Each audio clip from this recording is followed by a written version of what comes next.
За сайн байцгаана уу? Шинэ 7 хоногийн шинэ өдрийн мэндийг хүргье. За дэлхийн зах зээл дээр өнгөрсөн хагас өдөр Дональд Трамп дахиад бөмбөг дэслэлээ. За энэ дэслэгээ нь бол дэлхийн санхүүгийн зах зээлийг дахиад оргиолоо, $10 унгаалаа. Дээрээс нь дэлхийн худалдааны дайныг дахиад гал өрдөх ийм зүйл боллоо. За энэ нөхөр юу исэн юм бэ гэж байна. За өнгөрсөн 7 хоногийн хагас өдөр Пенсильвани мужид гангийн үйлдвэр дээр очиж манай Америк нэгдсэн улсын ерөнхийлөгч Дональд Трамп үг хэлсэн байна. За энэгээр юу ирсэн бэ гэхээр дэлхийн нийтэд өгчөөд байгаа гам болон хөнгөн цагааны 25% тарифыг 50% болгож өсөглөө гэдэг мэдээлэл хийсэн байна. За үүнийхээ хэрэгжилт нь 6 сарын 4 буюу 3 дотор хэрэгжинэ гэдэг ийм зүйлийг ярьчлаа Дональд Трамп. За яагаад энийг ярьсан бэ? За тэгвэл өмнөх асуудлыг хэдүүлээ бодъё л доо. Америк нэгдсэн улс 71 гаруй 71 улсад за тарифын тэнцвэржүүлэлт гэдэг дээр бол маш өндөр тарифуудыг тавиа. За Хятадд 145% тариф тавьж исэн ийм процесс болж исэн. За үүнийгээ болохоор 90 хоногийн хойшлолтой 7 сарын 1-2 хүртэл бол хойшлуулсан байсан. За тэгвэл өнгөрсөн 7 хоногт бол олон улсын худалдааны шүүх гэдэг байгууллага Дональд Трампын энэ тариф болов хууль бусаа гэдэг мэдээллийг хийж бол канселдж исэн.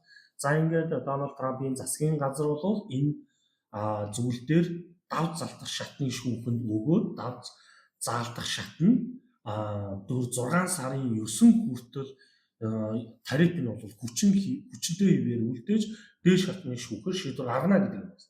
За энэ шүүх хурал дээр бол энэ ага шатны шүүх дээр яригдсан зүйл дээр хөнгөн цагаан болон ганг хоёрын тарифыг канселдаагүй гэдэг. Тэгээ энэ хууль нь бид нар ярьж ирсэн шүү дээ. Америк нэгдсэн улсын Дональд Трампын гаргасан хууль нь өөрөө нөгөө хуулийн үндэслэл нь хууль бус байсан гэдэг дээр канселдсан байж. Тэгвэл гам болон хөнгөн цагааныг яагаад болоогүй гэхээр энэнийх нь заалт нь арай өөрөөр орж ирдэг. За энийг яг юу гэж нэрлэдэг байгаа юм бэ гэхээр худалдааны өргөдлийн хуулийн 232 дугаар хэсэгт үндэслэн гэж ярьдаг юм байна. За энэ хууль нь бол 1962 онд санаачилж бол хэрэгжүүлсэн. За энэ болохоор Америкийн үндэсний аюулгүй байдалд занал хийсэн импортыг хязгаарлах зорилгоор квот тогтоох, татвар ноогдуулах, эсвэл бусад хязгаарлалт хэрэгжүүлэх эрх мэдэл олгодог хуулийн заалт гэсэн. Тэгэхээр энэ хуулийн заалтан дээр үндэслэж Дональд Трамп энэ тарифыг тавьсан байна. Тэгэхээр энэ бол юу гэдэг нь хууль бус заалт биш. Яг тэгэхээр Америк нэгдсэн улсад бол гам болон хөнгөн цаг стратегик гэж үздэг юм байна.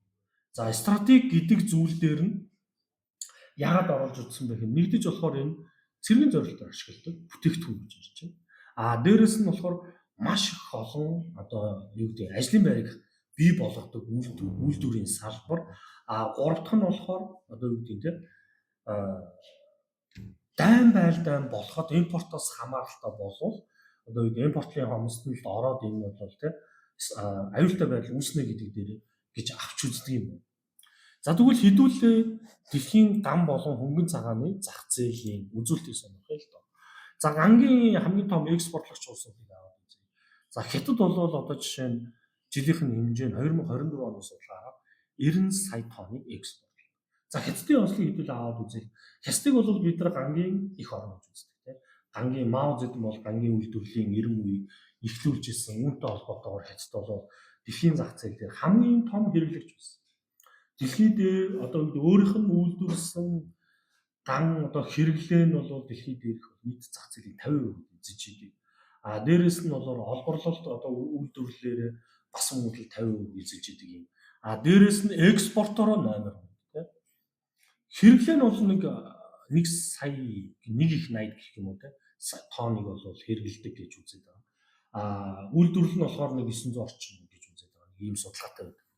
За ингээд явахаар Хятад бол нийт үйлдвэрсэн гангаа бол Өмнөд Солонгос, Вьетнам, Филиппинд бол нийлүүлдэг юм байна. За Япон болохоор 32, Өмнөд Солонгос, Тайландд, Дээд Хятадд, за Европын холбоо бол Турк, Америк, ойролт орнууд, за Орос бол Турк, ойролт орнууд, Хятад, за Вьетнам бол Америкийн нэгдсэн улс, Европын холбоо Австрали. Энэтхэг мөн Итали, Бельги, Непал, за Өмнөд Солонгос бол Америк, Тайланд, за Бразил бол Америкийн нэгдсэн улс, Турк болохоор Америк, Египт, за Украин болохоор Турк гэх мэтлэн явж.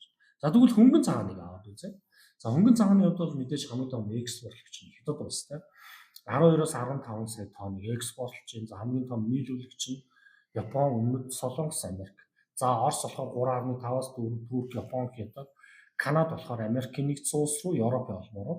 За Австрали бол Америк, Хятад гэх мэтлэн явж. За үүнээс хамгийн том дэмэж үүсэх нэлээд ер нь бол шоконд орохоос мэдээж Канада гэж байна.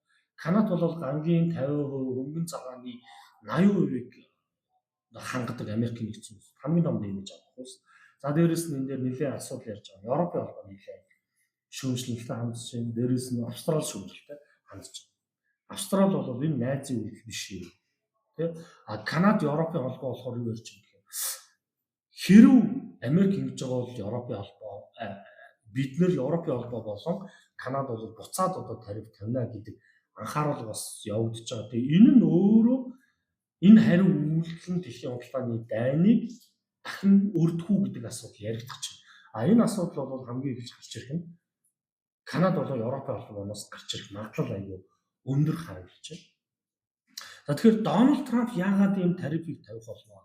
За энэ тариф өмнө хизээ болж исэн юм байна. За энэ 232 дугаар зүйлийн өргөтгөлийн хуулиар юу заасан гэдэг вэ? За судалгаа бол нэг 150 хоног явах ёстой. За дээрэс нь энийг зарсны дараа 15 хоногийн дараа хуулийн хэрэгжүүлж явах ёстой гэсэн чинь Дональд Трамп хасаа өдөр ярьлаа 3 дахь өдөр хэрэгжүүлж. За үүнийг юу ч юм гэхэд энэ хууль энэ хэрэгжилт анх удаа биш юм аа. 2018 онд Дональд Трамп энийг хэрэгжүүлсэн юм. Энийг тухайн үедээ болохоор 20% тариф тавьж ирсэн гэдэг байна. За иймэрхүү зүйлийг бол Жорж Буш 2002 онд бол хэрэгжүүлээд тэгээ нөгөө эдийн засгийн шок дээрээс нь худалдааны байгууллагад сөрөг яаж бусад улсуудын дарамтаас олж энийг канселдчихсэн юм байна. Энийг бол анх удаа ингэж өндрөөр хэрэгжилж байгаа юм мэдээж Дональд Трамп 2018 онд хэрэгжүүлж ирсэн юм байна. Тэгэхээр энэ өмнө энэ судалгаа шинжилгээ хуулийнхын юм хүчин төгөлдөр явж исэн гэдэг дээр шууд яасан байна. Хагас өдөр мэдээлэл хийгээд 3 дахь өдөр хэрэгжүүлэх боломжтой гэж бол харуулж байгаа юм хуулийн үндсэн дээрээс. За өмнөх хэрэгжүүлсэн 2018 оны гангийн тухай ган болон хөнгөн цагаан дээр тавьсан тариф маань Америкийн нэгдсэн улсад 175 мянган хүнийг ажлын байргүй болгож исэн гэдэг судалгаа гаргасан бол Дональд Трамп бол юу гэж үзэж байна гэхээр энэ хууль хэрэгжснээр Америкийн нэгдсэн улсад бол 70 мянган хүн ажлын байр бий болно. Өнөөдөр Америкийн нэгдсэн улсад бол гангийн энэ тариф тавьсантай холбоотойгоор ажлын байр сэргэж ийн дотоодын гангийн үйлдвэрлэл хөнгөн цагаан сэргэж ийна гэдэг зүйлийг Дональд Трамп мэдгдсэн байна. За энэ юу гэдэг юм? Яг нөгөө юу гэдэг гулмаагаараа нэг юм уртаараа ч түгий дээр гэсэн үг шүү дээ. Ган гэдэг зүйл орохгүй байгаа юм байна. Нийтдээ 289 бүтээгдэхүүнийг энд оруулж тооцсон байж байна. Жишээ нь юу гэдэг гангаар исэн хайрлын 5 маа ч юм уу нэг юм эцсийн бүтээгдэхүүн хүртэл энийг тооцсон байж байна. Нэгсэн бол ган болон хөнгөн цагаанаар хийж байгаа баг бүх бүтээгдэхүүний 50% тариф тавьсан нь эргээд энэ Өмнөд Солонгос, Хятад, Европын холбоо, Канада гэдэг энэ Америкийн нэгдсэн улсын гангийн төрлийн бүтээгдэхүүн нийлүүлдэг улсуудад нэлээд том хүндрэл үзүүлэх ийм зүйл болж юм гэсэн. За үр дүнд нь юу болсон бэ? За хэдүүлээ юу сонирх. Одоо энэ алтны ханш байна тийм. Алтны ханш жишээ нь ингэсэн гэж. 5 дахь өдөр зах зээл хаагадахдаа 3200 одоо хамгийн доотлолтой 72 хүрч хаагдсан байсан бол нэгд өдөр орж ирсэн тасарч орж ирсэн. Нэгсэндээ хөрөнгө оруулагч нар Дональд Трампын шийдвэр зах зээл дээр эрсдэлтэй байдлыг үүсгэлээ гэж үзсэн учраас хөрөнгөө алтан хүйж хэлсэн. За тэгээ өнөөдөр зах зээл нэгдэж Европын зах зээл үүсээд одоогоор 3352 буюу ойролцоогоор $80 өсөлтийг Дональд Трампын мэдээлэл хийчихэд байж байна. За тэгвэл хувьцаан дээр юу болсон? Хувьцаа өмж орж ирсэн. Өнгөрсөн хагас үтсэний хөдөлгөөний. Тэгээ энэ өнөөдөр одоо энэ Nasdaq 100 гэж байна. доошоо дахиж орж Америкийн зах зээл орж. За тэгвэл ам доллар яасан юм бэ? Ам доллар дахиж доод үнийг очиж зогч. Ер нь бол Америкийн нэгдсэн улсын энэ худалдааны дайны маргаан нь ам долларыг ингэж унгацсан байсан.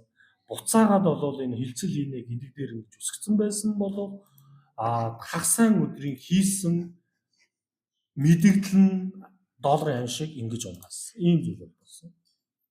За ингээд энэ эргээд зах зээл дээр тогтворгүй байдлыг үүсгэж алтны ханшийг дахиж бүх цаг үеийнхаа ханшийг давтах магадлалыг дахиж үүсгэж.